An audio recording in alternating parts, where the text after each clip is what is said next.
Mr. McClelland, thank you very much for agreeing to take part in this interview today to recall the events of 1975, which I think everyone agrees were pretty momentous. They were momentum, but I hope I'm pretty accurate in my recall. It's over 50 years ago now. Yes, well, hopefully there are things that will stand out in your memory about that day, because nothing like that had ever happened since or ever happened after. Nor likely to happen, I think, too. Nor likely to happen. Yeah, that's my opinion. Yeah, well, maybe. Depends on the personalities. The laws still exist. The Constitution still exists in that way, so it is possible. There's the old tradition that the people with the greatest majority in a House of Representatives election have the Prime Ministership. Yes. I think that will always stand. Yes. Oh, well, hopefully you'll be proved right on that. I hope so. So can you tell us what it was like when you arrived first in Parliament House? It was 1962, you were elected in the 61 election, the Critic Squeeze election. Can you tell us what it was like in Old Parliament House in those days? Yes, it was a very interesting place. There wasn't a lake, for instance. They were building a lake. The Menzies government had been in office since 1949, and they had decided that there was going to be a real national capital, that it was Canberra, and there was going to be a massive lake. And all I can remember, or part of what I can remember, is the massive number of tractors that were going here, there, and everywhere, racing everywhere. The Commonwealth Bridge was not built. It was a real heck town, if I might say so. A bit desolate? Yeah, it was green, it was pastured, it was well preserved, but completely different. You wouldn't know it was a bush paddock, as it were. Yes. And what about inside the building? It would have been a much smaller parliament. You're all very close together. What was the atmosphere like inside the building in those days? Well, it was, it was still the Parliament of Australia. So far as I was concerned, and I was number 3 on the New South Wales Labor Senate ticket, it was the Parliament of Australia, and there was something about it that, stood there as a symbol, as it were, and I was very proud to have been a young man elected to the National Parliament of Australia. And who were your mates in those days? Who were you close to in the Parliament, both on your own side and the other side? Well, there were mates of all sides. I remember, first of all, I suppose my close mate was Les Johnson, the federal member for Hughes, which was the neighbouring electorate here. He and I were pretty good mates and remained mates for all our life. There were fellows on the other side. I remember in about 1961-62, I had to move a motion of censure against Senator Scott from Western Australia. He was the Minister for Customs.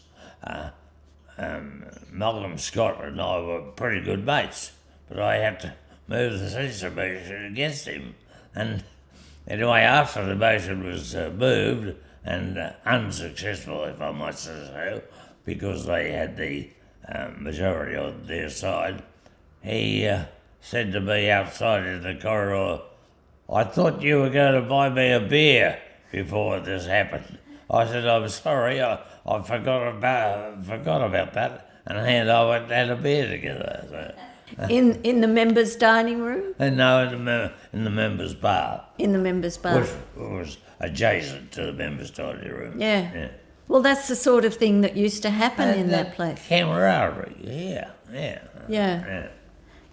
And then let's go forward a little bit to 1972 when Labor is elected after 23 years in opposition. So there must have been a huge sense of excitement and exhilaration then. Oh, incredible. Absolutely incredible. Whitlam, of course, was living at Cronulla in those days. I was living here in Barton. Lenny Reynolds was a member for Barton, but I was pretty well known here, certainly in the Labor Party. And yeah, it was quite phenomenal. Whitlam and I have been friends for a long time. Yeah. And how would you describe Whitlam as a politician and also as a figure in Labor politics? Well, funny thing, Whitlam and I were very good friends. I was connected with the Sir George Rugby League Football Club. You know, fellows like Gasnier and Langlands and Raper and those fellows. Their sons, there was no such thing as Cronulla Football Club. Whitlam was not interested in football at all. He was an academic, pure and simply. But his sons Tony and Nick, and there was also another fellow, Stuart, but Tony and Nick in particular were members of Sir George Rugby League Football Club, as I was. And our interest was on football. When I say our interest, the Whitlam family and my family, I was interested in politics and football. Whitlam himself was interested in politics. The boys were more interested in football than politics. Yes. So it's a funny sort of experience. When I used to talk to Nick and what's his name? Tony. Steve, it was all about football. When I talked to Gough, it was all about politics. And so it went on. Yes, so you worked together very well. And in fact, in 1972, you were appointed the Minister for the Media. Yes. And I think people were saying that was the first time anywhere in the world that there had been a Minister for the Media. Ministry of the Media. Yes. So you would have been dealing with the moguls of the time, the Packer, Fairfax, Murdoch. What was that like? Oh, it was a bit nerve-wracking, a bit exciting.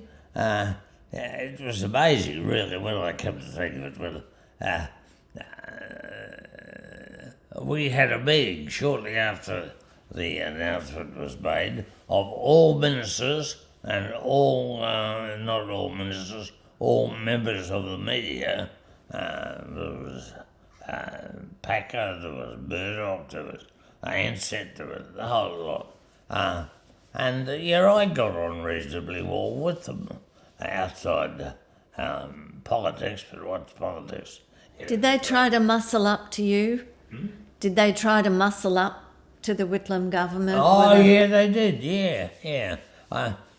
Old Frank Packer, he was a bad old bloke, you know. He was very close to Menzies go, but then suddenly he realised that they were part of the past. He invited me to a luncheon at Packer House, I think it was. He had the whole retinue of his staff there, the senior officers. Oh, there must have been 20 or so at the table. And a girl, one of the girls, her name was whatever it was, Myrtle or something, and she came in and she said, "What would you like to drink?" And I said, "I'll have a beer, please." And Packer said to me, "Well," he said, "Senator, you and Myrtle have something in common." I said, "Is that right?" He said, "Yeah." He said, "You two were the only one who voted Labor at the last election." Well, I guess that came as no surprise to you. It came as no surprise to me, but I think he appreciated my sense of humour, and we got on quite well together, as I got on well with Murdoch. I was on the boat in Sydney Harbour when the deal was done, as well, that Murdoch and co would support us. Really? What was that like? Oh, it was very interesting, So who else was there? Well, who else was there? There was Murdoch, he was there. There was Doug McClelland, he was there. Whitlam was there. Benadue was there.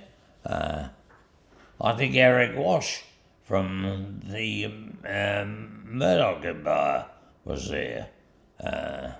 Mick Gunn was there. They're people that I can remember. Were there conditions attached? Were there conditions attached to that support?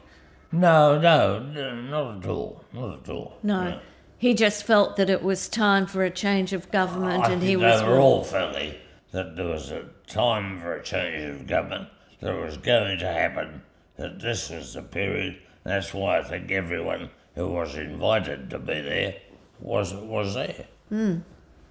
Fascinating. Well, you were held that portfolio until after Jim Cairns was sacked in June 1975, and then you became Special Minister of State and Manager of Government Business in the Senate. Well, I was Manager of Government Business when I was also Minister for the Media. Okay. But at the time of the dismissal, Whitlam called us in. Well, I know he called me in, and he said, "How you going in the portfolio?" I said, "Oh, all right." I said, "But I wouldn't mind a change." I said, "I've been there now for 2.5 years." And he said, "Yeah." He said, "You've done a reasonably good job." And I said, "Oh, well, thanks very much." He said, "Would you like a change?" I said, "What did you have in mind?" He said, "Oh, being a bit closer to me, Special Minister of State." I said, "Yeah, I'll take that on." He said, "I want you principally to concentrate on your manager of government business in the Senate, because that's where the problem is likely to occur." And that's where I became Manager of Government Business and Special Minister of State. And because 1975 was a very tumultuous year, wasn't it, with the Loans Affair, the appointment of Lionel Murphy to the High Court, and then the blocking of supply by the Fraser opposition. So what were things like in the Senate at that time when you were managing business? Oh, very touchy. What's his name? The Premier of Queensland, Bjelke Peterson. He was talking about running as Premier of Australia. You see, at that time, October 75, we had been through all of this before. We'd been through it 18 months. We had a double dissolution. Then, after the double dissolution, which we won, we had about another 18 months before they decided they would move for supply. We all thought it was another political stunt on their behalf. And I think Whitlam and co. Thought at that time of the movement against supply that it was a political stunt. Bob Cotton, who was a good friend of mine, moved a motion in October 75. But we all thought, everyone thought, that it was just another political stunt. It was going to go by the board. But as it turned out, it wasn't. So it went from a political stunt to a constitutional crisis. Yes, indeed. Why? Oh, I think they saw there was a real chance of it coming good, That they would win? that they could win, yeah. That they would win that argument on Well, you see, Murphy retired from the Senate to go to the High Court. Barwick, who was then the Chief Justice of the High Court, was opposed to it, but be it as it may. Murphy went to the High Court. There was a fellow who was the Premier of New South Wales, Lewis, who was the Premier of New South Wales. They brought a fellow from Albury in place of Murphy. He was non-Liberal but non-Labor. Cleaver Bunton? Cleaver Bunton, I think Cleaver was his... Bunton, I think was his name. Yeah. So, from a very slight majority, they had a clean majority. And then Bjelke Peterson appointed... Fellow, yeah, but he didn't have much say really because something happened with the High Court. yes, Yeah. But nonetheless, we didn't have the numbers. yes. So at that stage, in the early stages, you thought it would be resolved a political way. There would be a political solution. Well, I'll tell you another thing too. On the Wednesday before the 11th of November, that would have been about the 5th of November, Jim McClelland, who was a senator with me, New South Wales, had been invited by Kerr and his wife to dinner at Government House. At about 10 o'clock that evening, Jim came back from Government House to Parliament House and said to me, "How are things going?" I was in the manager of government business. I said, "All right, Jim. How did you go out at Government House?" He said, "I can tell you, Doug, the Governor-General is all right." Now that was on the Wednesday. On the Thursday morning, after question time, I went down to the clerk's office, Jim Hodge's office, to discuss with him the proceedings for next week. I opened the door slightly, and there was Jim Hodges and the Governor-General Private Secretary, David Smith? David Smith, sitting one to the other over the desk. And I said to myself, "Oh, David Smith is telling Jim what Jim McClelland told me last night." And I shut the door. But obviously, they weren't discussing what I thought they were discussing, or they were discussing it in opposite ways to what I thought. So that's the history of it, so far as I know. And in that period after the blocking of supply, what were relations like between you and the opposition senators? Was there tension or aggro? And I don't think there was any tension at all. I think probably we thought it was all a bit of a stunt. I remember saying to Fred Daly at the time, you know, they had the way where the whole House of Representatives order of service was held, and they had moved the gag at any time we couldn't. So Withers would say to me, "Right, we want 4 hours on this bill or 2 hours on this." Freddie Daly would have each bill through in 10 minutes. And the more or the lesser time he would take, the more Withers would take in determining what they would. So the House of Representatives order and the Senate order went completely out of kilter. And how were you getting along with Withers then? Because he was such a key figure in all this, wasn't he? In holding the senators together, because there were senators, Liberal senators, who were very uneasy about what was going on. No, quite a number Did of you them. pick up on that? Did you pick up on that? Oh, yeah, very much so, very much so. Withers was an extraordinary man. He had the reputation, I think he was codenamed the toe cutter. He was a tough fella.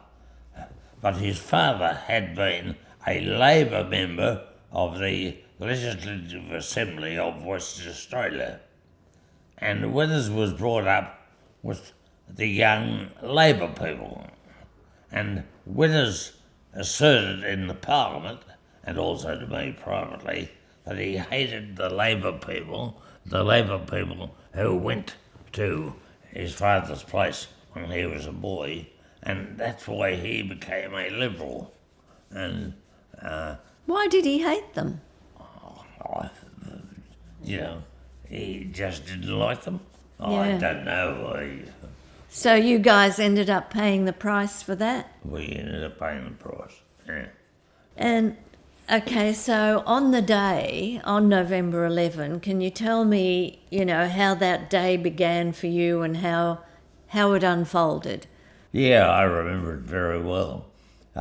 Freddie Daly and Freddie was the spokesman or the manager of government business in the Senate, in the House of Reps, and I was manager in the Senate. Freddie would ring me or I would ring for Freddie, and we'd have a discussion about what was going on. And Freddie said it was going to be an interesting day. And I said, yes, it will be.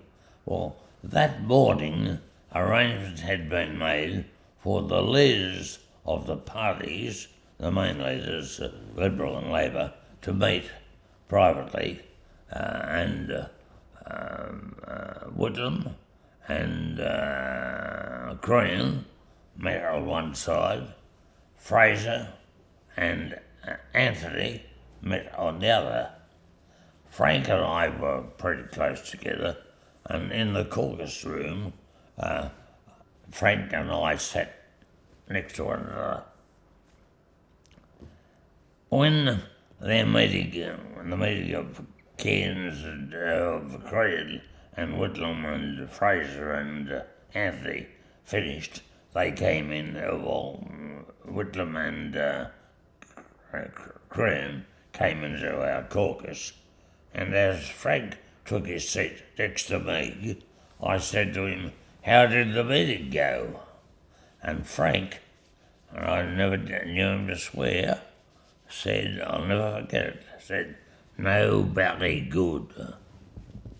And I said, "Why's that?" He said, "I don't know, but they've got something up their sleeve." I said, "What could it be?"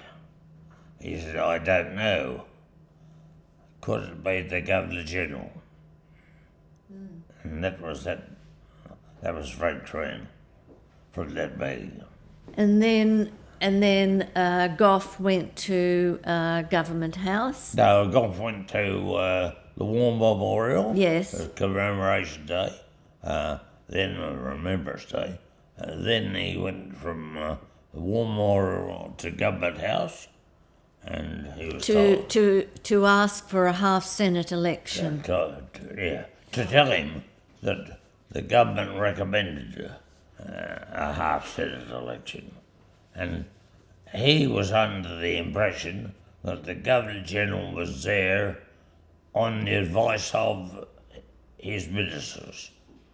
But it turned out Kerr told him he was sacked.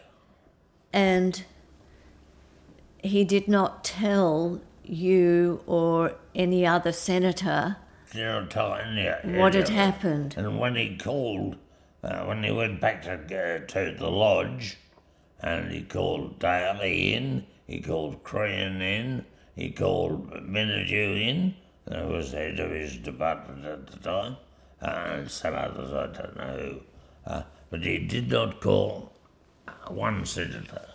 He did not call Reed, who was out walking, That's how much we knew about it. He did not call Don Wellesley, who was the deputy leader. He did not call me, and I was the manager of government business in the Senate, and none of us knew one thing about it. So at 2:00, when Parliament resumes, when the Senate resumes, you said to Withers, we're going to introduce the supply bills to get them passed. Well, we were under the impression that Whitlam had told the caucus, and it was law so far as we were concerned, that there was going to be a half-Senate election in December. So you assumed that was what was going to happen We assumed that because you hadn't been told anything different. hadn't been told thing. Yeah. So what did Withers say when you said to him, we're going to put I up said, the supply? we're going to move this motion, Ridge.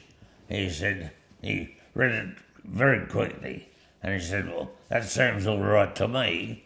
I went into the Senate where I had a phone and rang Bill Rigby on my staff, and I said to Bill, ring Whitlam's office and tell him supply is going to be approved.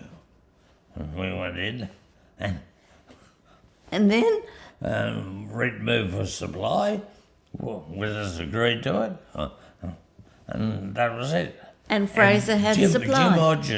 Jim Hodges, the clerk, then said to Don Wellesley and me, there's a rumour going around that you blokes have been sacked. And I remember Don Wellesley putting his leg up on the desk and saying, now pull the sock up, Jim. Because he didn't believe it.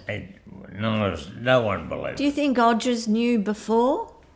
Do you think Hodges would have known before? Yes, I do. Told by whom?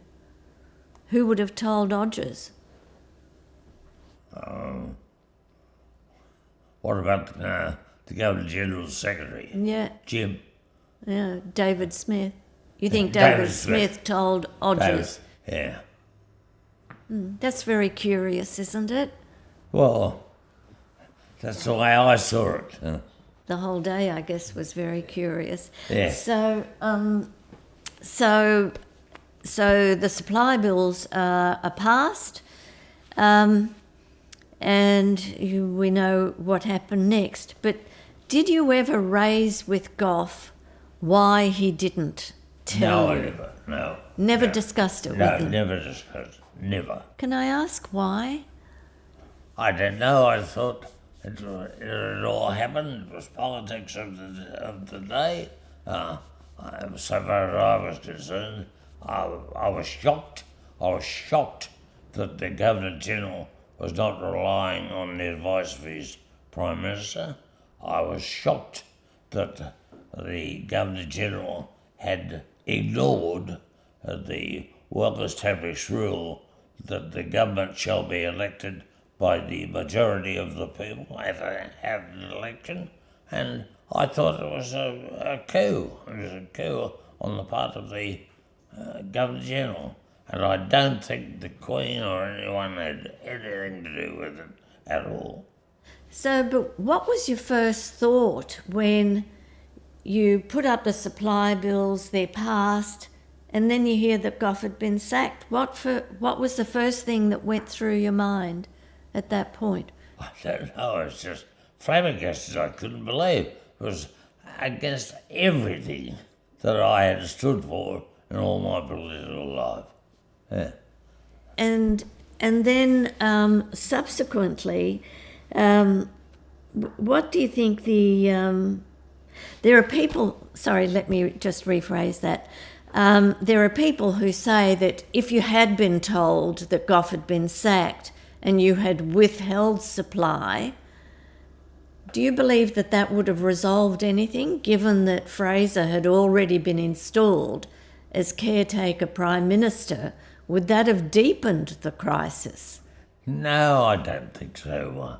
The Governor-General had created a crisis of his own. You must, first of all, he denied the voice of the people. But would it have achieved anything if you had held back the supply bills at that point? Oh, well, I don't know. Had we known that we would have had a tactical committee and pretty smart fellows, we could well have held it back, and we probably would have, but that's something that didn't happen. Hindsight. Yeah.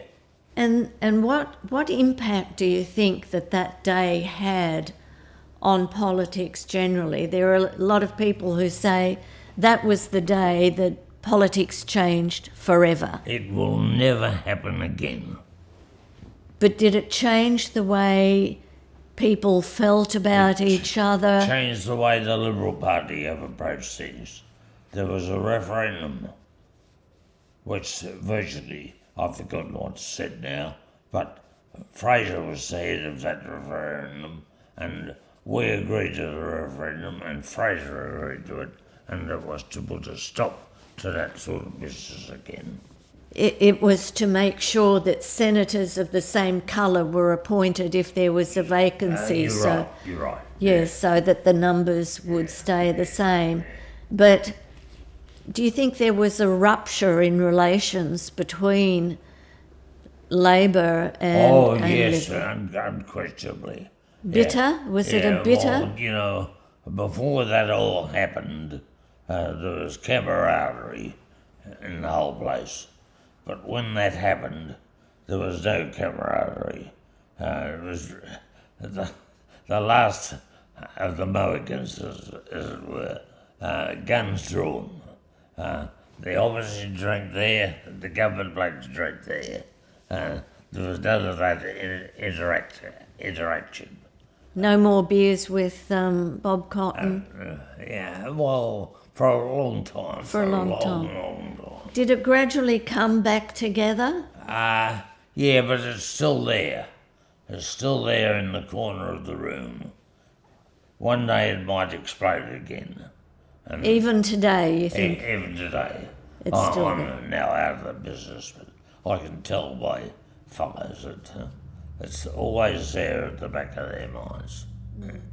Because the circumstances still exist for it to happen again. There is nothing to prevent it happening again. No, the circumstances don't quite occur again because there has been a change in the political diet, in that senators who are to be appointed have to be appointed of the same colour. And that was the reason for Fraser moving for that referendum. Yeah. Do you think this will be my final question, do you think the personalities of the characters involved, of Fraser, of Whitlam and of Kerr, had a big bearing on, and also Withers, had a big bearing on what happened that day? Yeah, and I also think the Governor General's wife had a big bearing on it too. Do you? Yeah. You think she had a lot of influence over I think him? she had a terrible lot of influence. And Why? I think the Victorian Liberal Party had a lot of influence. Menzies was there for 16 years. He was a Victorian. He was followed by Holt, who was a Victorian. Holt was followed by, who was it? McEwen. Briefly, yes. Who was a Victorian. McEwen was followed by Gordon, who was a Victorian. And that reign of Victoria over that period was so great that the establishment in Melbourne thought they ruled the world. And McMahon, a Liberal, became Prime Minister from Sydney. And after Melbourne and poor Billy McMahon became the Prime Minister, well then, who was to take place? It had to be Whitlam from Sydney, and that was it. Simple as that. Amazing times. It was an amazing time. Oh, absolutely. I'm pleased I lived through it. Yes. Yeah, I know what it was like, but, you know, we held a lot of secrets at that time, but they're all coming out now gradually. And I'm pleased I was a senator for New South Wales. Well, I'm very pleased that you made time available today to tell us the story because it's fascinating. Oh, thanks, Dickie. Yeah, thank you very much.